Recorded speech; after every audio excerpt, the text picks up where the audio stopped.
Hey guys, welcome back to the KingdomCore Podcast. It has been a while. I'm your host, Sean. I've got Chris here with me. What's going on, man? Hey, what's up?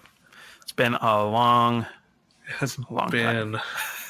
How long has it been? It's been at least 3 months. Close to 3 months. Oh, is this the longest break we've taken? Probably. Oof, and totally not rough. On purpose. Not on purpose at all. We've had a lot going on over the holiday season. Had a lot going on, but God is good. Absolutely. Amen. Amen. How are you? I'm pretty good. How about you? Good. Doing all right. Yeah. God, for those of you who think that like Chris and I talk all the time, but then never record, like Chris and I literally talked on the phone today for the first time in probably like a month and a half, probably more. Almost 2 months. Over 2. Yeah, and like almost since the last podcast. That's how busy we rarely like text or talk, because when we do want to talk, it's like we talk on the phone for like an hour. And it was almost 2 hours, I think. It was almost 2 hours, yeah. And we were like, let's do a podcast. So, and here we are. So here we are. It's good to be back. We've missed doing these. I know we got a lot of new listeners. Yes, welcome. Maybe a lot of people who this is their first time listening to the KingdomCore Podcast. Thank you. So welcome. Yes. Thank you for checking us out, and hopefully you want to continue listening and maybe listen back to some bands that we interviewed that you might like. Absolutely. Yeah, we got a lot of episodes planned that we want to do, and like interviews that are sort of lined up, but not any date specific. And we're just like, man, we can't wait to get some of these episodes out to you guys.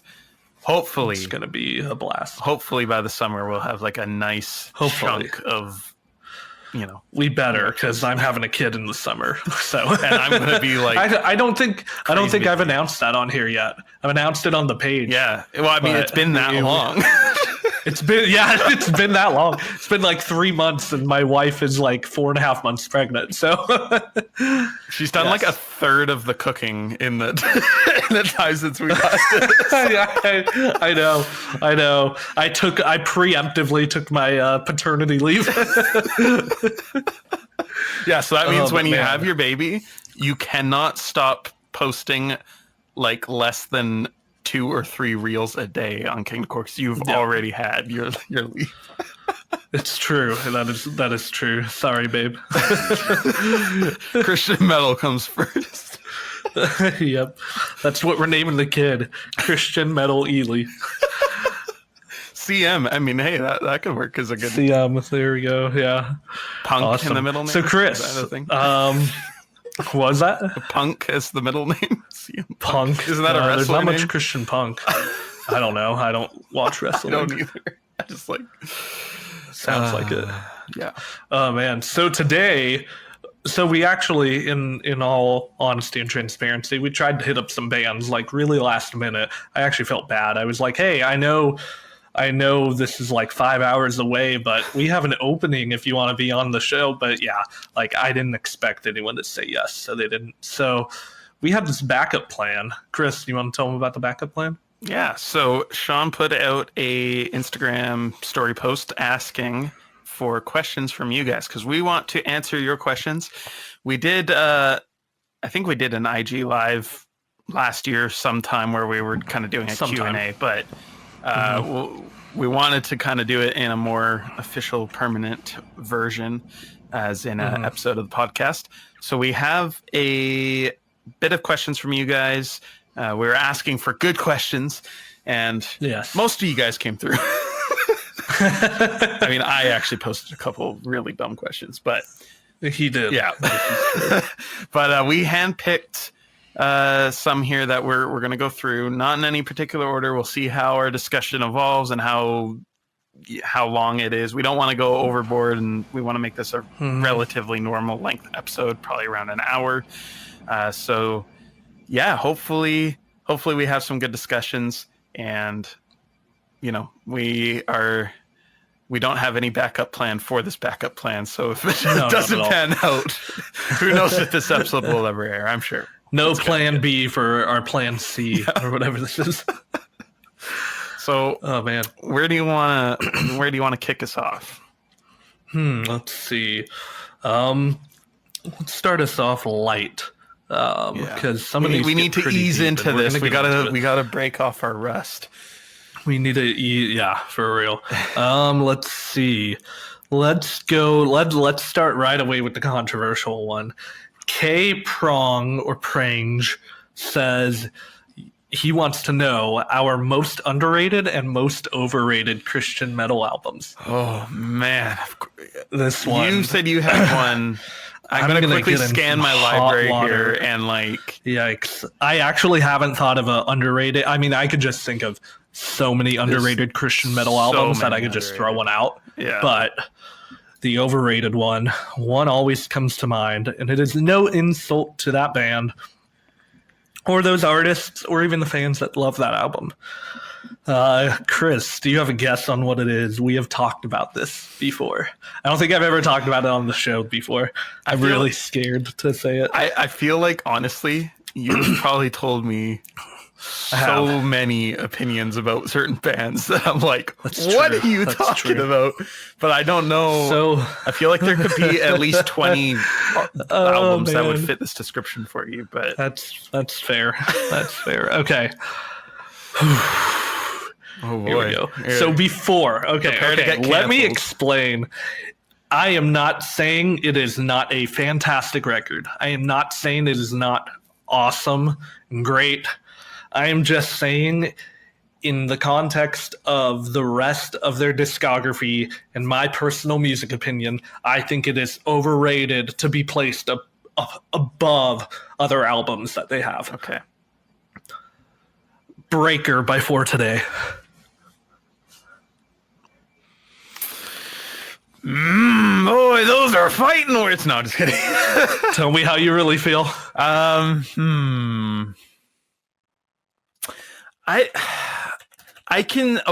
can see it, and I feel like let me just say here, because we have had this discussion about this album before a couple times. Not on this, have we? Well, I think it was when I chose Breaker by For Today for the album draft, didn't you? Yeah, and I think you voiced your opinion that it was overrated. I probably did. I try to anytime Breaker comes up. See, because I actually just saw a comment probably in the last couple of days here that somebody was saying how Portraits by For Today was like their favorite For Today album. And the older I get and the more I listen to these bands and the albums that like were my early on metal albums, and Breaker came literally at the it was literally months before that I dove headfirst into metal, and so that was one of the first absolutely iconic albums for me. Right, that was like a modern, brand new release. That's true. And so, and your grandma liked it as well. Yeah. We walked around a lake, and she had one earbud in, and she was like, "Oh, I can understand what they're saying. This is really good." So I get that. Okay, I will say I kind of get where you're coming from. That it is overrated. I probably better albums. I think they did. I think everything they put out after Breaker was better than Breaker. I think when Breaker came out, it was definitely the best thing they did. I'm gonna push back. And I think that means I'm a good fan to say that they got better. Okay, as they kept going. Here, just a very quick rating for me. Okay. This is what I would say was that Ecclesia, however you want to say it, Portraits were worse than Breaker. Like Breaker elevated, I think, to that point. I'd agree. I would say now, as much as I love Breaker, like that is still one of my favorite albums. I can say, technically speaking, and like appreciating everything, like the production, the writing, everything, I would say Immortal is a better album. I was disappointed when it came out, because I was a massive For Today fan, and like Breaker was that album for me. I remember when Immortal came out, it felt like a very short period later, even though it came out 2 years later. Their best album. It felt too similar to me at the time. Like when I first listened to it, I don't feel like I was disappointed because I'm like, this is just too much of the same. Now I listen to it and I'm like, okay, you know what? Actually, I think a lot of these songs have elevated to the point of like they're absolute classics in the scene. Got it. Okay. Prevailer was an EP, and it's absolutely amazing. Prevailer is like possibly the best Christian metal EP ever. The acoustic version of Fearless is just impeccable. I love it. Yeah, but also Crown of Thorns might be for today's best song. It's definitely up there. Now, Fight the Silence. Fight the Silence is so good. I know like a lot of the For Today album. fans hate that album. I would say That it's was worse than actually my Breaker. first For Today record. Really? So I still Okay. love it for that. Yeah. Yeah.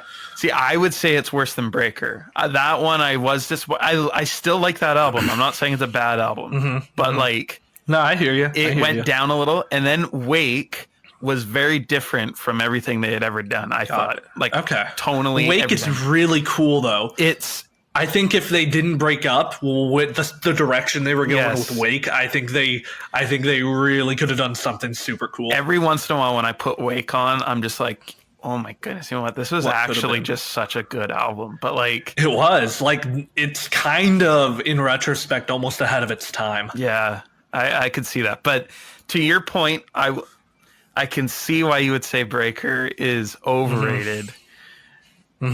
I think if we're talking about For Today, I think Fight the Silence is overrated. But Yeah. Okay. I'm trying to think All of right. any You other. go overrated. like an I'm still overrated trying to album. think of an underrated one. I have an underrated, so I'll quickly cut to that. All right, go with your underrated. Underrated. I was just scrolling through here, and you know what? I think it stood out. Yeah. Where did it go? Hold on. I just don't want to say it wrong. Say it wrong. The name of the album. Here we go. Say. Sleeping Giant. And you're going to be like, what? Like, underrated Sleeping Giant? Finished People. I think. like universally known as their best album. No, it is not. There's no way. Okay, that's my favorite Sleeping Giant record. Really? I would say Kingdom Days is usually hailed as their best.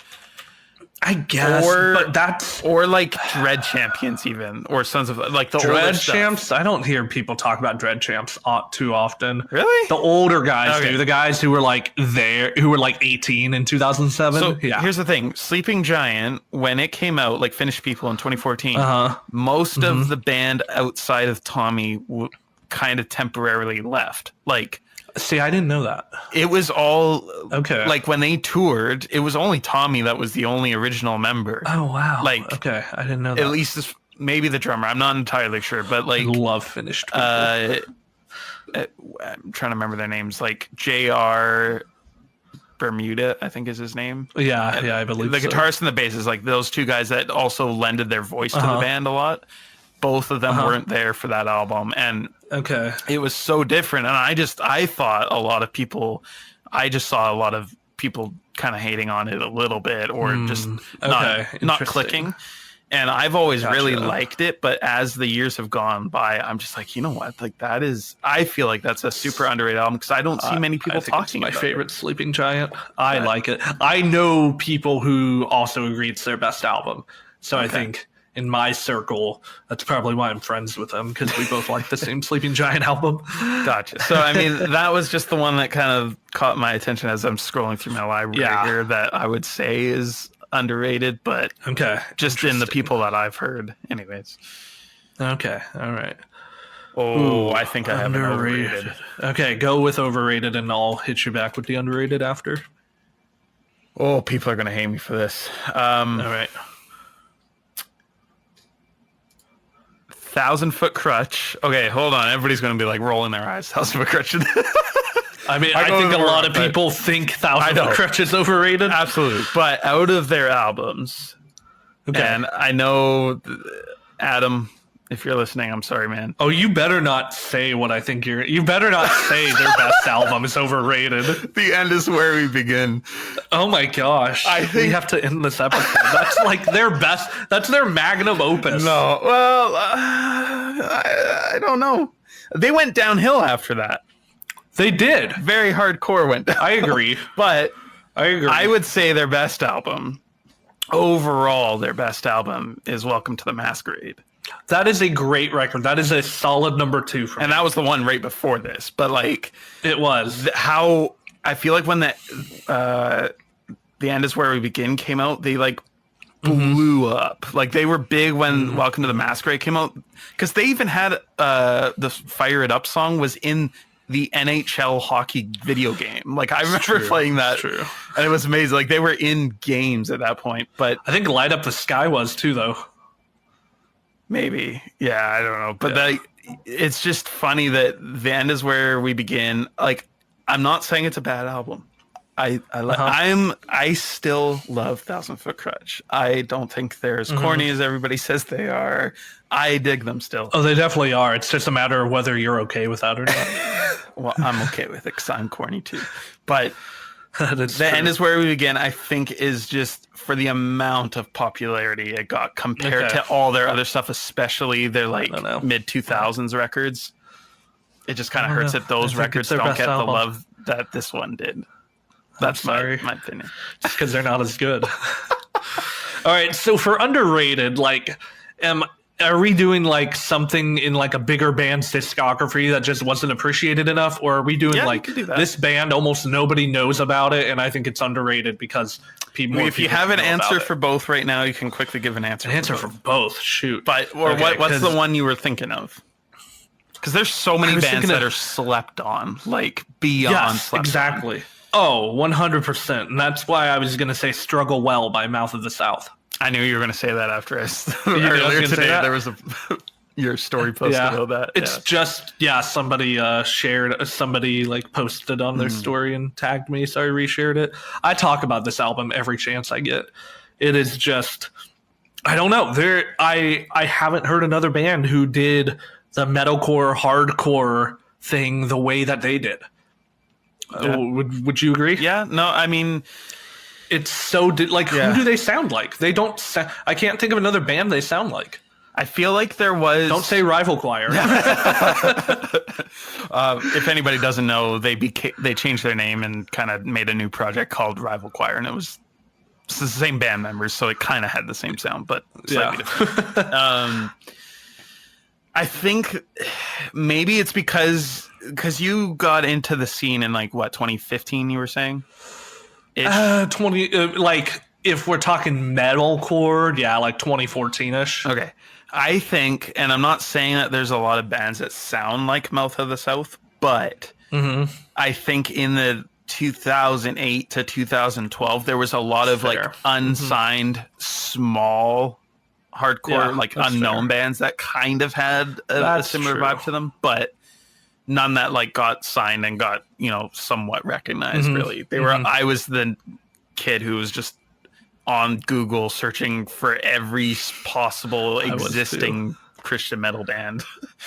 But definitely I would say a slept on band and an underrated album for sure. For sure. All right. So if we're actually going by like how you did it, underrated, you could cut out me searching. Oh, here's one more underrated. Okay, one more underrated. Reposed by What We Do in Secret. We were talking about. Oh yes. That album is actually low key one of the best Facedown Records albums in the last like.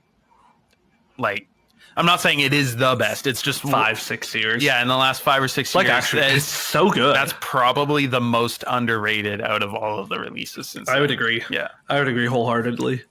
Okay. Underrated album. I've always thought this album is underrated, and then I recently posted about it, and everyone gave it love. So I was like, maybe it's not as underrated as I thought it was. But I'm going to go with My Children, My Bride's self-titled. Ooh, that's a good one. That's a 2011 Isn't that album, right? I think 2012. Isn't that an underrated record, wouldn't you say? Yes. Not many people talk about it. Everyone talks about Unbreakable. Okay, yeah. And I think, I don't know. I just think that every song on that album is so heavy. Yeah. I think most of the lyrics are pretty Christ-centered for the most part. Their guitar tone on the record just punches you in the face. That is like Anathema 2012 Christian metalcore like production. Like it was the super heavy chuggy guitars, and it's punchy. Like, and dude, that breakdown on Anathema, when it just fades out and it just comes back out of nowhere. Oh, every time it gets me so hyped. I was so excited. Yeah, really fantastic record. I found that album like just in the discount section at my local Christian book and music store, the one I worked at just before I started working there, and I got it for like $5. I'm like, yes, nice. Like there's no way I could get that brand new online for that cheap. So that was such a great record. Oh man, we spent 20 minutes on the first question, Chris. It's okay. I think some of these won't take that long to get through, but all right, yeah, probably not. All right, cool. Let's get it. Well, actually, speaking of kind of that era of metal, here's a quick one we could talk about. Do you think there are elements of 2010s Christian metal that are missing from today's Christian metal?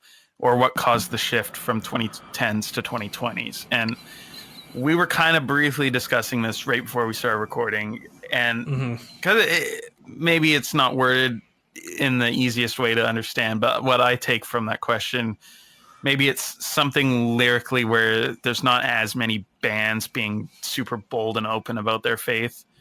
Or even just, I would say musically, there's a shift. Like music is always changing, and 10 years is actually kind of a long time in the landscape of media in general, regardless of 100%. What form of media. But music, like 10 years, everything you look back, you always say like, oh, like rock in the 70s or the 80s or the 90s. Like it's always listed by decades. And I think as we got to the end of the 2010s, just stuff started shifting in the way people made music. Like there was a lot more music made at home, or like as production became remotely easier, remotely online, like streaming.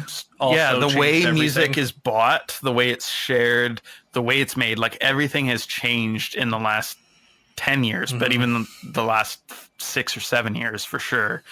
And that just lends to sounds changing. So I think that's probably part of what we're going for here. But like lyrically, how do you think maybe stuff has changed in the last 10 years? Like what changed from Christian bands being just so openly bold and big, like For Today might have been 2010, 2012, to now where it's like all the big Christian metal bands, you're almost questioning if they're Christian anymore. Yeah. So I would definitely say it's changed quite a bit with those bigger bands. But like also if you look back to some of like Devil, I hate to use Devil Wears Prada as an example, but I'm going to. I mean, you take a look at some of their older stuff, and like it's not much more Christian than a lot of the bigger bands are now, where you can't really tell. I mean, they had the occasional like I think of Under Oath. What is it, like Jesus, I'm Coming Home or whatever? Oh, like they had that slow song on Define the Great Line. Like it kind of felt like that. Like, I mean, Fit for a King, they're writing that line, but I still think it's easy to look into it and be like, oh, right there, he's talking about God, which like I don't know if he is or not. But I think. Where am I going with this? I think like a lot of bands back then honestly may have just been like putting Jesus or God or something that could relate to faith in it, just so people could be like, oh yeah, see, he talks about faith there.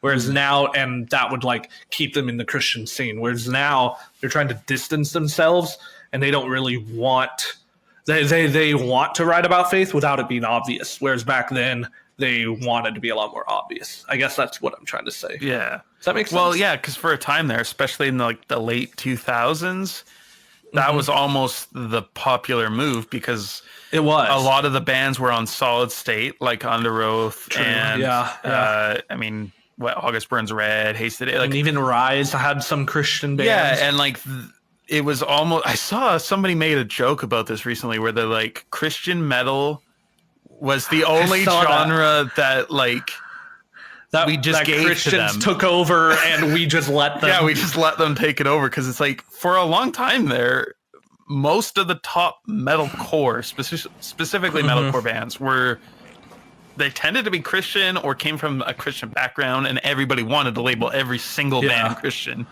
Right. But like Have you ever watched Finn McKenty's video? He made it like 4 or 5 years ago. Yeah, like what killed Christ dead. Yeah. Yeah. He said something really good in that, where he talks about how like in the like late 2000s, early 2010s, like if a new metalcore band came on the scene, you just assumed they were Christian. Yeah. Like that was the way it was. And that is crazy. That's like, because now it's just like you basically assume they're not, you know? You assume they're not, but you dig at every possible scrap of evidence to disprove that they aren't.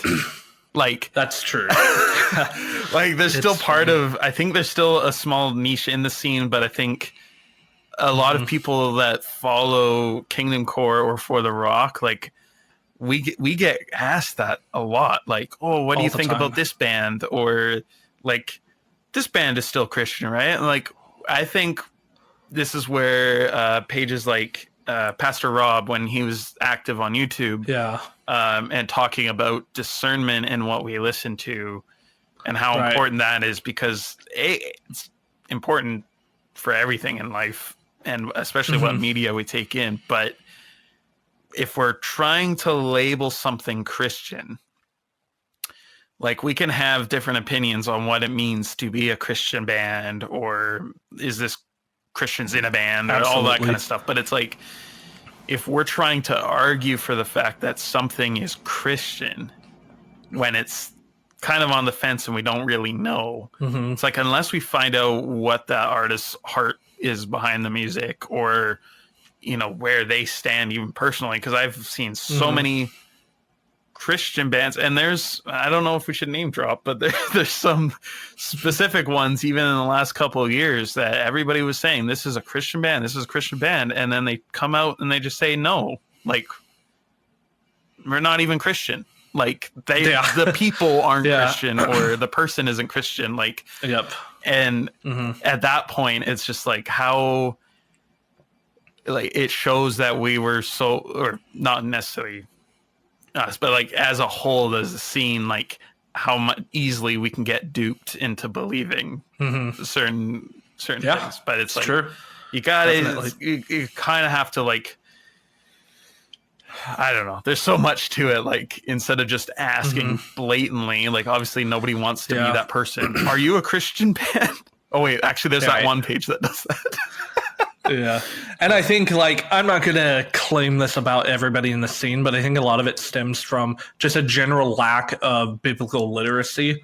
They don't know what the Bible says, so they don't know, like, what is a Christian, how's a Christian supposed to act, what should a Christian's core beliefs are. So they give the benefit of the doubt to these people who may be a little bit rough around the edges because they don't want to be judgmental, or they want to, they think it's loving to be like, to kind of step back and, you know, give them that benefit of the doubt and not judge them. But as brothers and sisters in Christ, Jesus never tells us not to judge. He gives us a warning in which we choose to judge. He says, judge not lest ye be judged with like the same harshness that you judge. So if you're going to judge someone, you better make sure you're not practicing that same thing, you know? Yeah.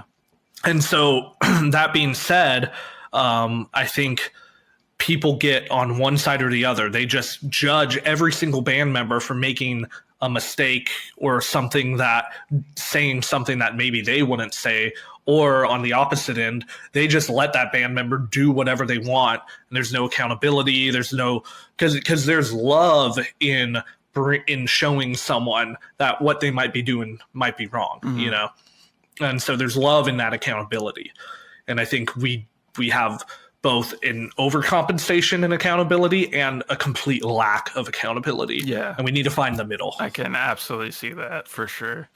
Yeah, there's so many times where, like, it's different, because back in the day, pre-internet, if you went to one of these like underground Christian shows, and I think I've heard a lot of stories where it's like, oh, like, I saw this person smoking, or I saw this person drinking, or I saw this person swearing, and it's like, just by word of mouth, you know, somebody could be brought down upon on whatever. But in essence, a lot of that stuff in moderation is between them and God. And like, it's hard to judge on those specific things. But then when it starts slipping into with social media, when certain bands and certain members of bands are like literally just constantly posting stuff with sinful behavior, like maybe beyond what we were just talking about, but it's like, and it's like a regular thing. It's not like it's a by accident. It's not like it's right. You know, and they're definitely not hiding it. And then at that point, you can start viewing the fruit of, you know, the spirit in this person's life, or they, and I think a lot of it, and this is a big history in this entire scene, is the lack of discipleship for bands. Like when they start out so young, especially just coming out of high school, and then they start touring and they go and play in, like, nothing wrong with bars, but like playing in bar shows and doing all this stuff, and they're just on the road. There's nobody, most of the time, there wasn't anybody there watching over them, and there's nobody there to keep accountability of them, like being in the word or being in a body, like a church. And there's, I think, pretty clearly there's a reason why the church exists, as much as there's some people who just don't like the church because, and it's fair, a lot of people have been hurt in church and from Christians who are claiming to be like Christ, but are poor examples of Christ. Right, exactly. But when you just throw away that entire part of the faith and the importance of being around people that are our brothers and sisters, and we're all part of the body of Christ. And, you know, if you just sever the hand off, and that hand can't do anything or isn't anything by itself, like, it has to be connected. And there's just a lot of that history in the scene of people just walking away from faith because there was no grounding. There's no foundation. 100%. No, well said. Well said. Let's see. What do we have next? I really like this one. We may be talking about this for a bit, but I think it's really good, and definitely some things to clear up. This is by calebdoerksen, I believe. Dirksen. If you believe in once saved, always saved, and those who fall away never were, should we still promote old albums who no longer believe their message? This is a really good question. Really, really good. This is probably the best way that I've heard this question phrased as well. I want to start off and clear some things up. I believe in what's called perseverance of the saints. That is typically what people refer to as once saved, always saved theology. I'd like to clear up that once saved, always saved is not, I hear the argument a lot that against once saved, always saved, that is just, you can't just say you believe in God and then go live a sinful life and make it to heaven. It's not like, I got saved when I was 12. I'm going to live my life for me. But because I got saved when I was 12, I'm still going to heaven no matter how I live. That's not true. We know that works and fruit are the byproduct of your faith and show whether you are actually saved or not. They don't actually save you. Once saved, always saved means salvation is not of ourselves. Faith is from God. Grace is from God. And when God gives us grace, nobody can take that away from us. If you have truly, truly been saved, God will keep you and finish you till the end. He always, I'm blanking on the verse, but essentially to the point of what he starts, he will, or what he starts, he will bring to completion on the day of. Forgetting it, but you know what I'm talking about. Most people who are listening know what I'm talking about. So I definitely want to clear that up before. So again, the question is, if you believe in once saved, always saved, and those who fall away never were, should we still promote their old albums who no longer believe their message? I'm going to answer that with a question and then answer that question. Let's say you attend a church. You're a faithful member of that church for 5-10 years. Let's go. You've attended there a decade, and you've loved the pastor and his preaching. And every Sunday you are just so encouraged to go back out into the world, be a light for Christ. You're encouraged to be in your Bible. You're growing. 10 years into attending that church, That pastor falls away, decides he's no longer a believer. It is all the stuff that you learned from him, all the sermons that he preached. Are you just going to forget all that? Is what he said each and every Sunday, is that no longer true? Or like, I'm sure there's going to be some sort of, I don't want to say identity crisis. There's going to be some questioning. You're going to be like, God, like, I don't know what to believe because this man preached all this truth and he couldn't even stay saved. Stay, I use air quotes with. But my reason in saying that is I think it's very similar to a lot of these albums that like the band members were Christians when they wrote them. Do the lyrics contain truth? Because I don't think it matters who truth is written by. I think truth just matters because truth is truth.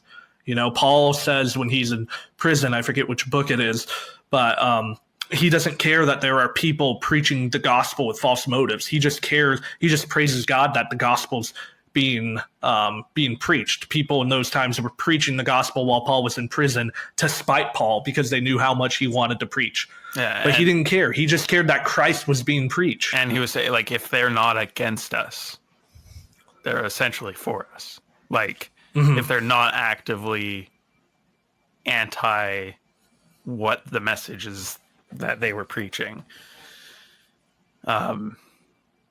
Yeah, I think it's a hard one. Yeah, I'd love to hear your take on this. It's hard because I've thought about this too. Like, especially because this is all we do online is we promote. Yeah, oh, for sure. We definitely go 100%. back to old albums and all the time. Yeah. I think it is one of those things. Hey, we have to look at that particular instance because it's really hard because one side of my brain wants to say, well, you know, they didn't believe what they were saying. So is it worth still listening to, or is it worth, you know, sharing? But then there is another part of this where even just talking about, you know, somebody falls away, is it possible that for a season, somebody's, you know, a season being however long in somebody's life, where it's like they write an album genuinely as somebody just out of high school or, you know, early 20s, they're making this music, and then they kind of walk away, or like maybe just their walk with Christ kind of not burns out, but just kind of fades, and it's, you know, and then at some point, or do you believe that they will never come back? But like, I feel like there has been times where people wander from Christ for 10 years, or they were raised in a certain way, and then, you know, 20 years from then, they like, oh, like, okay, now I get it, or now, you know, like their faith is reignited. And so it's like there's such a small amount of time when we're looking at these bands that, you know, 10 years ago they had a super Christian album and now they're not. Maybe they're even saying stuff against it. It's like, how are we to know that in 10 years from now they don't rekindle that faith and start doing stuff for God again? I think it's really hard to for us to say, well, I'm not going to listen to Under Oath anymore because clearly all these guys are not, you know, super for the faith anymore. But it's like,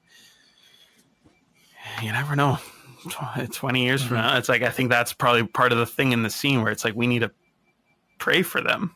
Like if we care about them as people beyond just being on a platform and being a personality in the music that we listen to, it's like, if we genuinely care about them, yes, we personally probably can't be in their lives and being that kind of light, but we can pray for situations where people do really come into their life and influence them back to God.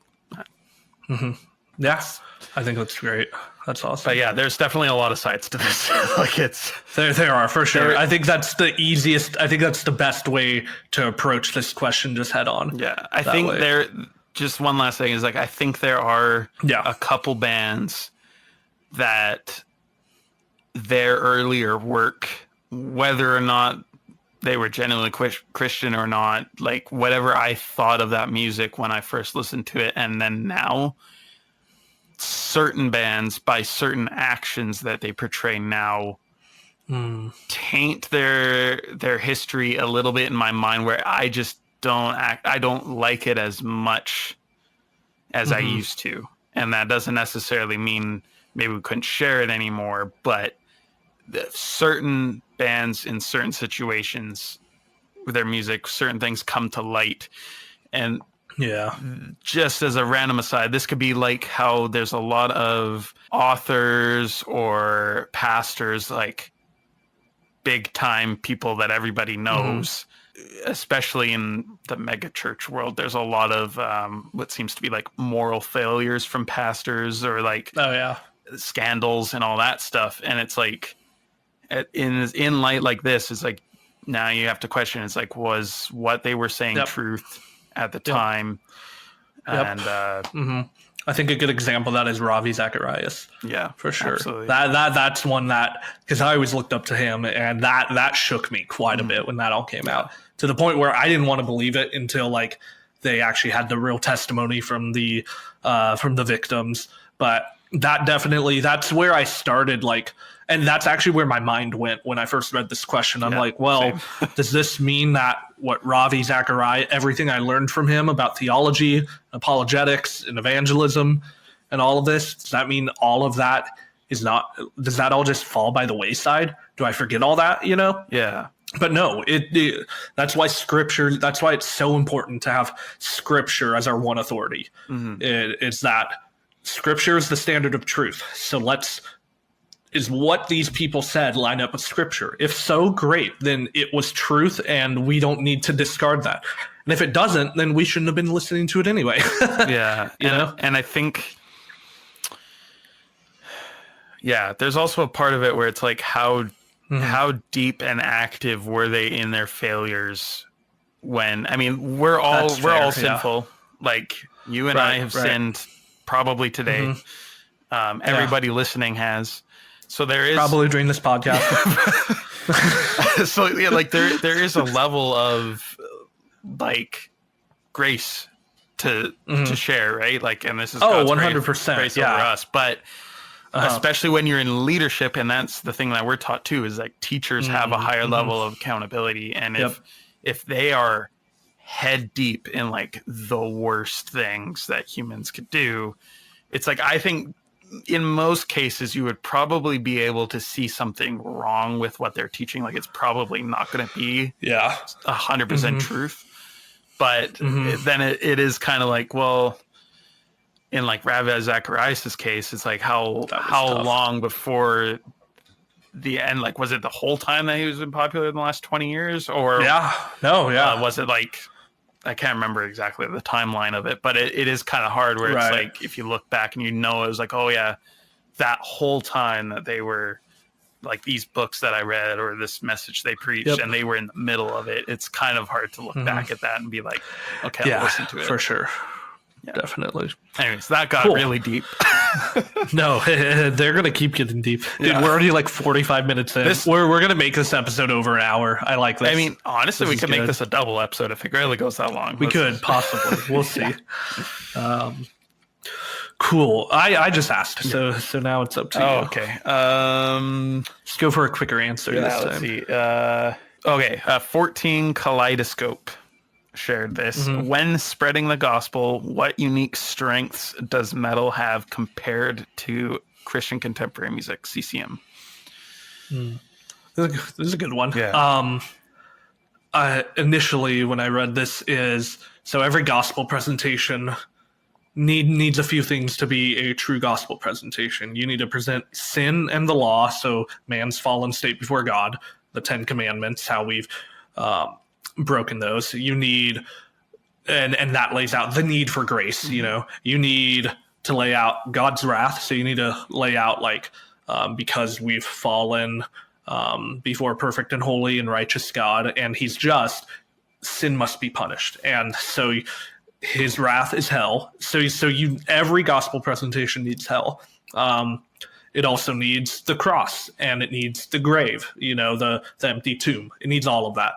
And I think Christian metal does that more than CCM. I think you get a lot of songs that talk about God's wrath and hell, calls for repentance, a lot more than CCM. I don't really hear much calls for repentance in CCM. I don't hear much about God's wrath. At most, I hear they talk about being free or chains falling off, but it's all a lot of imagery.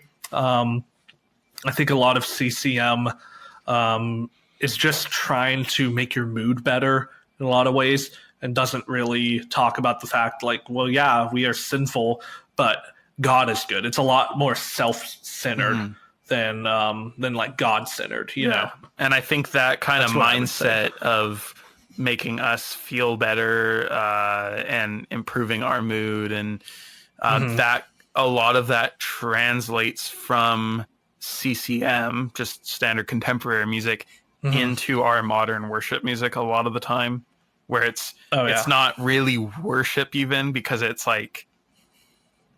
oh God, you did this and it makes me feel better, or I need more power from you, thank you. It's just a lot of that, instead of us actually being like, Lord, you are above all, you're my you are what we need. It's always give us more of something.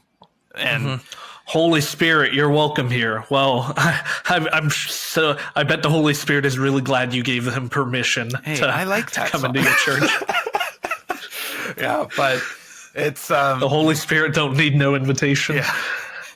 And I think for me personally, having grown up in a Pentecostal world of, most of the churches I've ever attended to around here fall under Pentecostalism in some way, especially now, as I've gotten older and just done more growing in my faith. It's my wife and I even talked about this, and she's a lot newer to the faith than I am.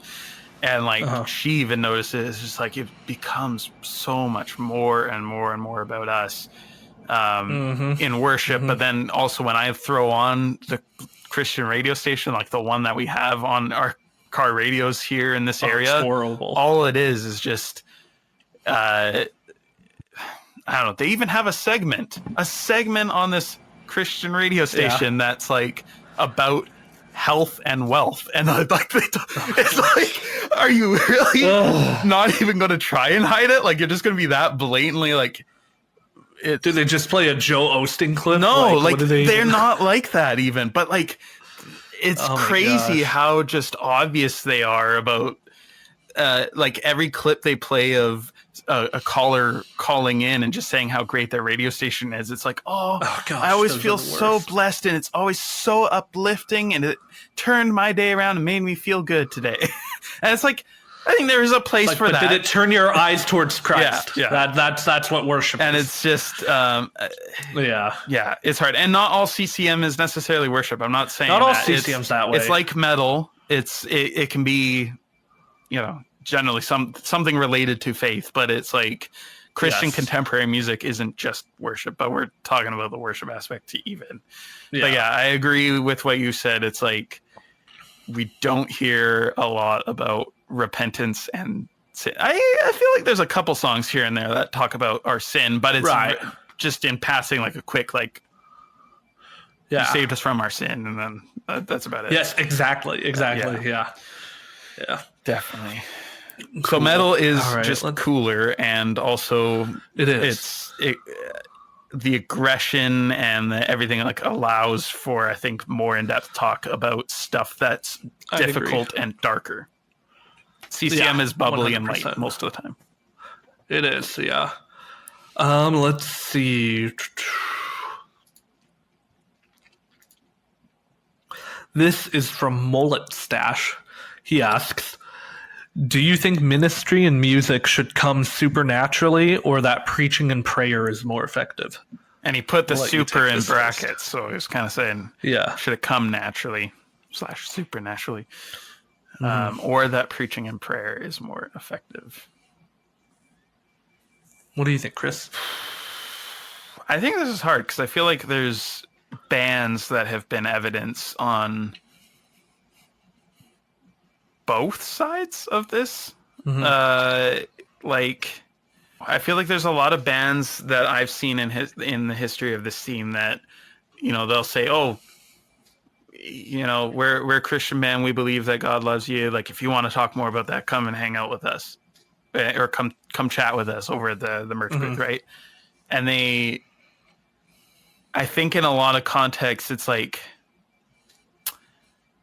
that leads to one-on-one discussions where somebody can come up to the band and they can maybe ask a question that leads into a deeper discussion. I feel like most of the time it's probably just kind of a fluff interaction, depending. Right. But then there's certain bands that have prayed or preached, specifically preached on stage.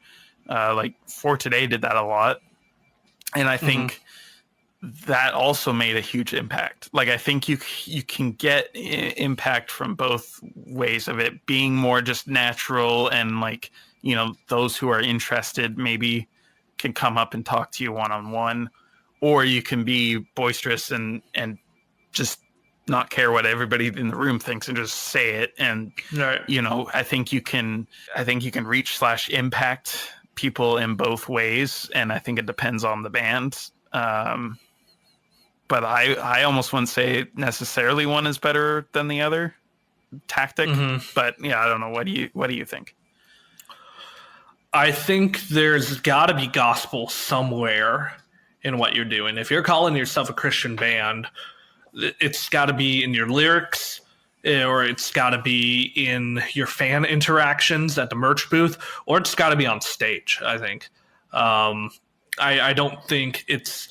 I think it's kind of a cop-out to call yourself a Christian band and then just hope that people come up to you asking about your faith.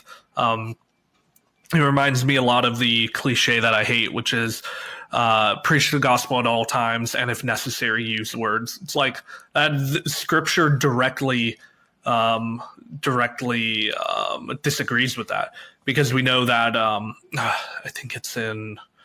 I was actually just looking up the reference to this verse before this Sean, podcast. You don't know your Bible. You're a terrible Christian. I don't. I'm so bad at references. I am. But I get you. It's terrible. But you can remember every breakdown of every song. I can, because it's auditory. But no, like, we know that that faith comes through hearing, and hearing through the preaching of the word. So, like, faith doesn't come through watching someone be nice, be a nicer person than most of society. You know, faith doesn't come to an unbeliever by watching someone be obedient. It could pique their interest, but, like, I'll be honest, in my own life, I've been surrounded by unbelievers the last decade of my life, basically, and like, outside of like church and friends and that, but like work and school and just all of that, I'm surrounded by unbelievers, and I never had anybody ask me about my faith unless if I brought up my faith first. Like, I had established relationships with people for months on end where I didn't even mention faith, which I'm not, like, proud to say that. There was definitely fear of man that I dealt with, but, like, nobody, like, at most they just noticed I didn't curse. So that was the main thing. And so it's like, most of the time people aren't going to, like, come up to you and say, I know, like, growing up, like, my mom used to always say, if you act like a Christian, you know, people are gonna like, they're gonna be like, something's different about you. I've never had one of those moments. I've had that, but honestly, it was from one of the weirdest people I've ever met in my life. I was out at a pub with my coworkers, and I wasn't drinking. I didn't drink.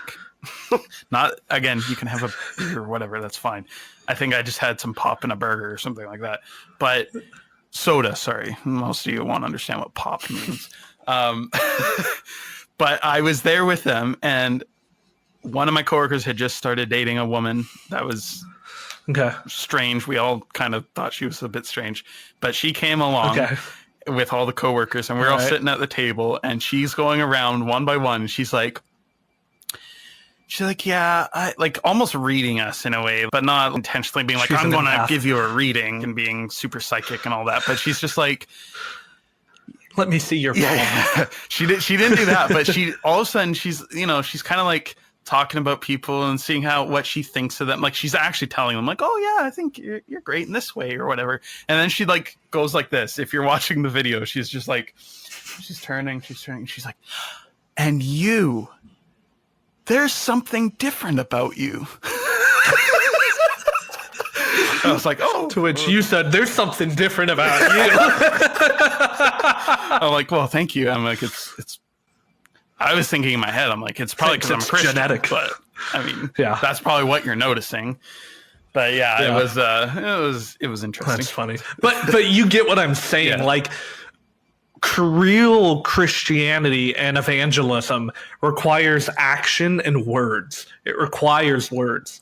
And so, like, I'm not telling every Christian band they must preach from stage. I don't believe that. I believe there are a lot of people who definitely shouldn't be preaching from stage. Yeah, that was going to be the And other that's side not of an the insult. argument. That's just not their Yeah. that's not their gifting. You know, they're an artist and they're preaching the word through their lyrics. You know, and they're preaching it one-on-one conversationally at the merch booth, and I think that's fantastic. I think that's great.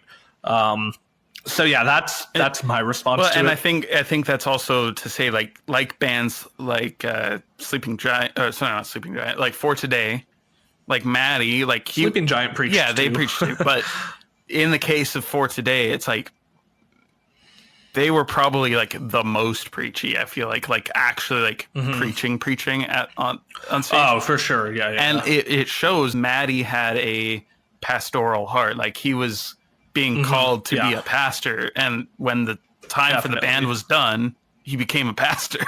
And it's like, and it wasn't just for like a quick little one-off. Like what? It's been 8 years now, 7 years. So oh gosh, have they been gone that long? Rest in peace. So It's been 7.5 years. Oh my gosh. But yeah, I definitely agree. It's like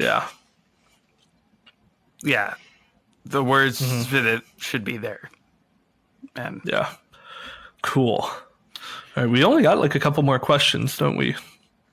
does theology matter? Oh, that's good. Okay, so this was I like God, that. give me a girlfriend, please.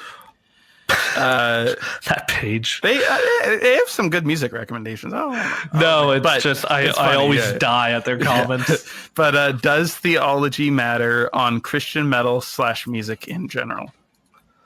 I think this can kind of tie into a lot of what we've been discussing this episode. I would say yes in certain cases.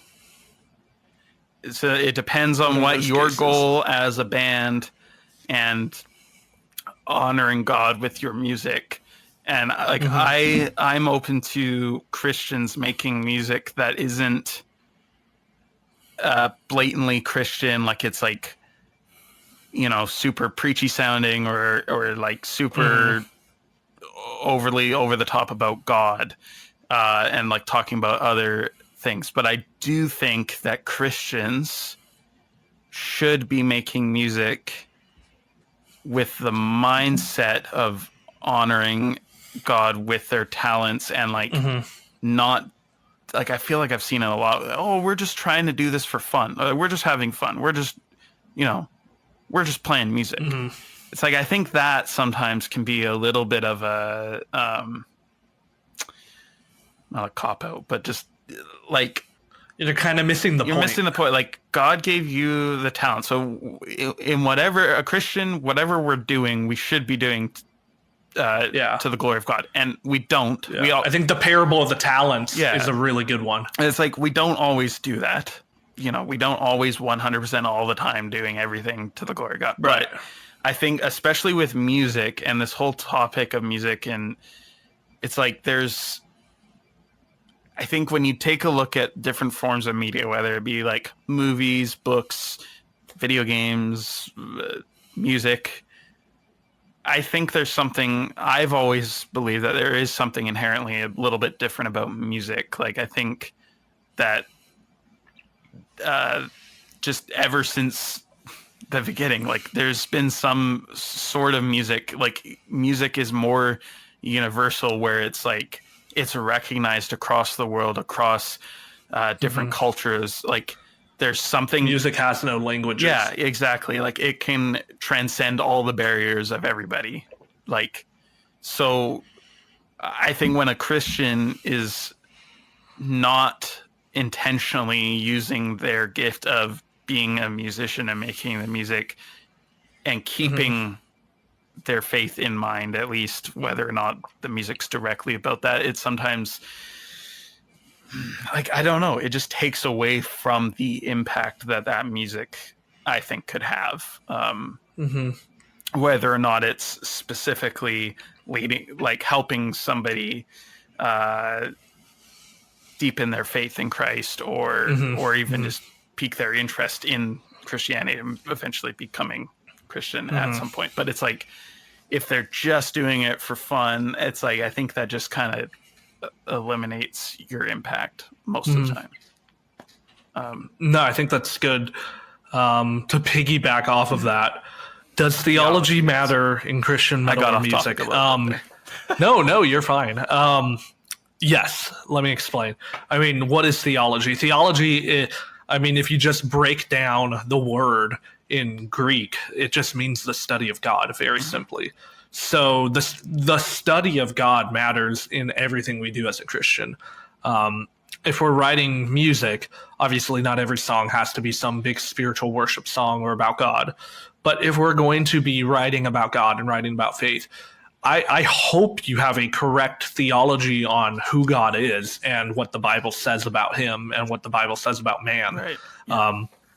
I really hope, because like, if you have a false theology, if you believe that everyone goes to heaven, if you believe that what are some other false theologies? If you believe that if you believe in a gospel of prosperity, like, these are false theologies. These are wrongful studies of God, or wrong. What's the word? I can't even remember the word. Wrong conclusions on who God is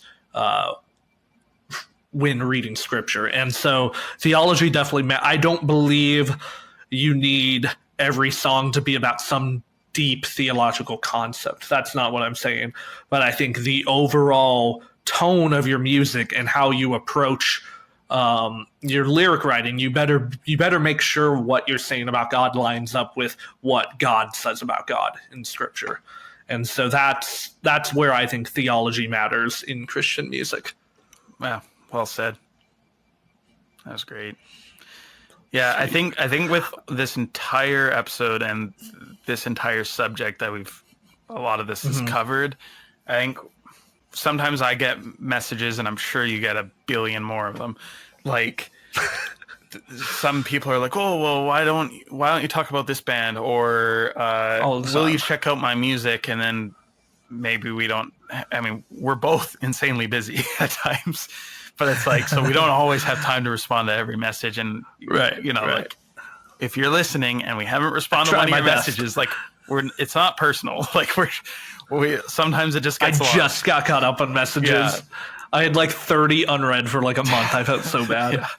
Yeah. It's just like, there's sometimes we get messages from bands that want us to check out their music. And sometimes, like, I've come across a couple where I'm like, I don't agree with your theology, and it's not so much I'm just like, oh, well, you're a different denomination than me, like, or like, it goes beyond that, where it's like something in your song or something you've posted about as a band, because I try to do my due diligence and go beyond. I think we both do. Just listening to just the music. I will check out the band's social media page. Sometimes I will check out the individual members' social media pages.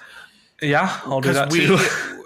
Like, we feel accountable for all of you guys, where it's like we're not necessarily teaching and we're not doing that, but it's like, you guys follow our platforms and you trust our recommendations of music. And I think both of us have been kind of recognized to share like good music in the sense of the theology and that stuff is pretty sound. And not everything that we always share necessarily 100% lines up with what we both individually agree, because you and I don't agree on everything 100%. But like there's the essentials of the faith and what makes Christianity. And there's certain bands that will send us music, and it's like we can see that's like, I'm sorry to say, sometimes I don't feel comfortable sharing your music because maybe you're not actually Christian, like in the sense of like, oh, that's terrible. I might record that part out. No, say it. Like sometimes sometimes I do get messages from bands that just straight up aren't Christian. I don't think they understand. No, I get that all the time. What the page too. is, but yeah. But there's some bands that like I question.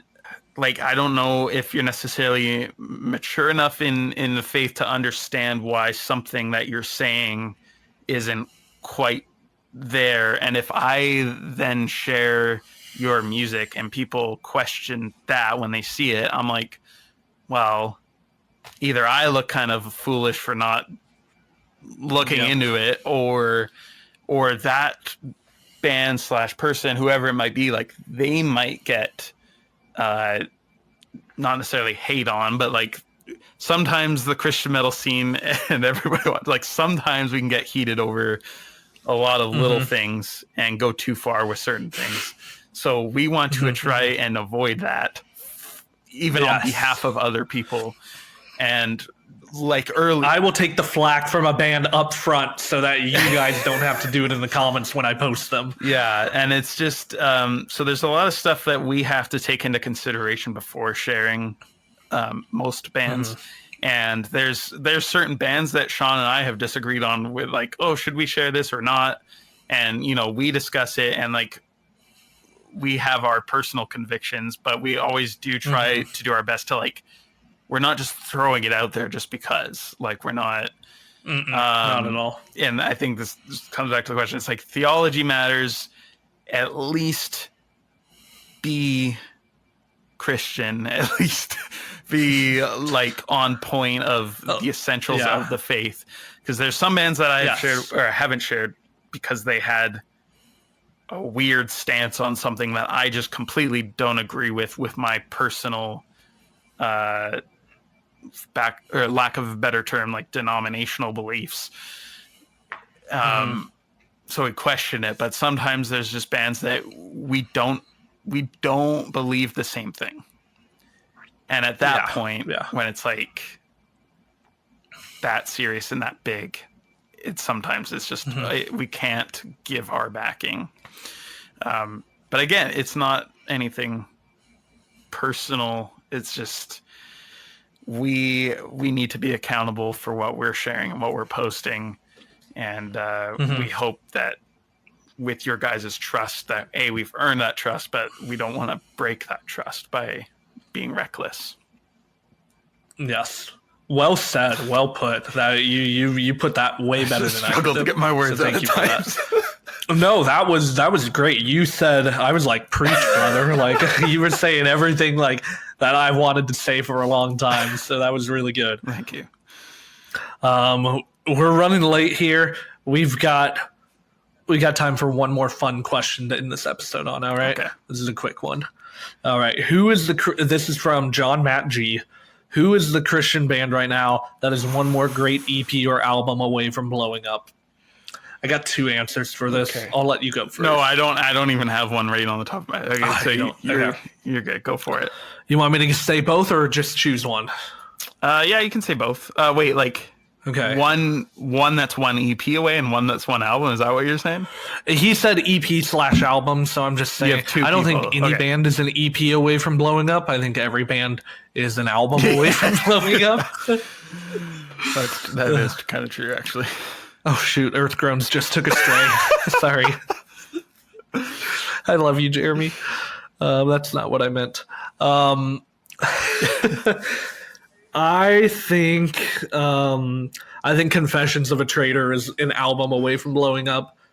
I think they are so fantastic. You look at how well their music videos have done on YouTube. Most of their music videos have like 70K to I think 200,000 views. Yeah, like they did really well for their second album, like second full length, especially for being on Face Down and like having and not even being in the US, not even being in the US. So I really think that they are at a point where they could potentially blow up with the right marketing plan and with the right music. I really do. Okay.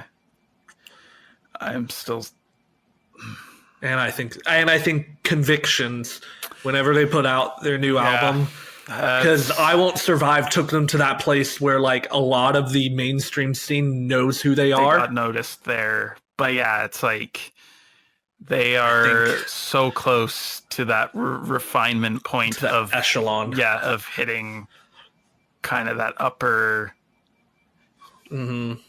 Like getting taken out on like massive US tours. Yeah, and especially also I think Mike had the chance to learn a lot about like with being the vocalist of August Burns Red for a tour, like and just having that opportunity, and then they got to play Christmas Burns Red. I think they are on that precipice of they have the experience more than anyone. Like he has that experience to like push that band there, and then also with the band solidifying their lineup over the last 2-ish years now. Yes, that's huge because they've gone through so many lineup changes. Yeah. If they can keep this core group that they have now, and if this album is anything like what Stigmata was, and just carrying that level of quality and that level of impact, and just depth to the production, like between like the music video and then the audio production, like everything, if they can nail that into like a full length and have the proper marketing behind it, like I think they are that next band that would be like the next big Christian metalcore band that moves beyond being the underground. Like they're the top of the underground, I would say. No, like, they 100% are. But to push up. Also, I think similar tier, similar possibilities there. One EP away, maybe. I don't know. But like Bloodlines, I think is really close to their Bloodlines is really good. They've had...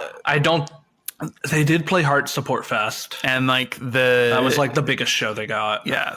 I mean, hey, they single-handedly blew your page up, didn't they? They did, yeah. They did. I love Bloodlines so much. Like I think, Convictions and Bloodlines. I think they're close to blowing up in the Christian scene, I think. True. I think they're very close to becoming like a household name within the Christian metal scene. Because I'm still so surprised every time I post them how many comments I get. Oh my gosh, where has this been? I love this. And I'm like, I've been posting these guys for years. How do people still not know them? But I agree with you there. Yeah. But definitely Convictions, I would say, is probably that top choice of possibly blowing up. Definitely. Sweet. Well, I think that this was fun, dude. We should do this more often. That was really cool. Maybe next time we can this have was more like a than legit 2 podcast hours of question time and give it a few days. I know. But I think, dude, that was like like a real legitimate podcast. Yeah, we actually talked about things. The first episode of the next season. Oh my gosh! What is this now? I think this is the beginning of season 4. We're doing things different. Yeah. We've had put an episode out in 4 calendar years. Oh, I'm not. We started this in 2021, 22, 23, 24. Yeah. That's crazy. Even though the podcast has only been around 2.5 years, and each season's totally different length, like TV shows sometimes. Yeah. But exactly. It's been a long enough gap. We had our pilot season for the year. This is fresh. Yeah, we got some I think really good bands lined up. Also, thank you to our Patreon supporters for all your continued support over all these weird lull periods. It's insane. It is. And I'll give them a more official shout out very shortly here. Mm-hmm. And if you made it this far in the episode, thank you for listening the whole time. We do not take your viewership and your listening for granted. We really, really, truly, truly appreciate it.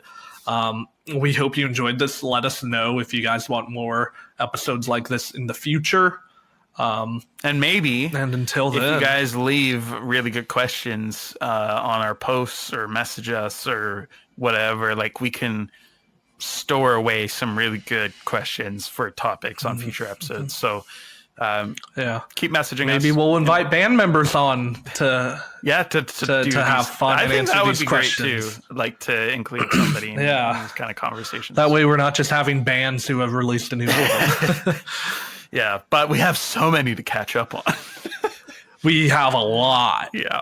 We have a lot. So hopefully we'll get to those soon, and we won't keep you guys waiting too much longer. But yeah, thank you guys so much for watching. Thank you for listening.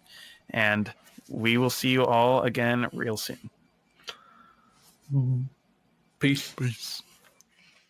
Thank you all so much for watching this episode of the KingdomCore Podcast. It was a real pleasure just to talk to Sean.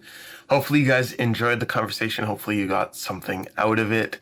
I want to give a special shout out to all of our Patreon supporters. You guys have stuck with us even through a giant quarter-year lull period. You guys are really awesome.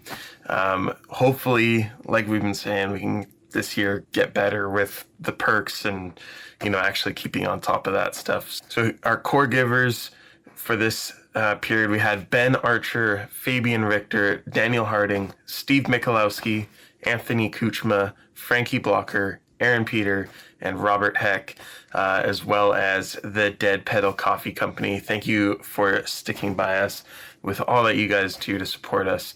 And we will see you guys soon. We have a special one lined up for the next episode.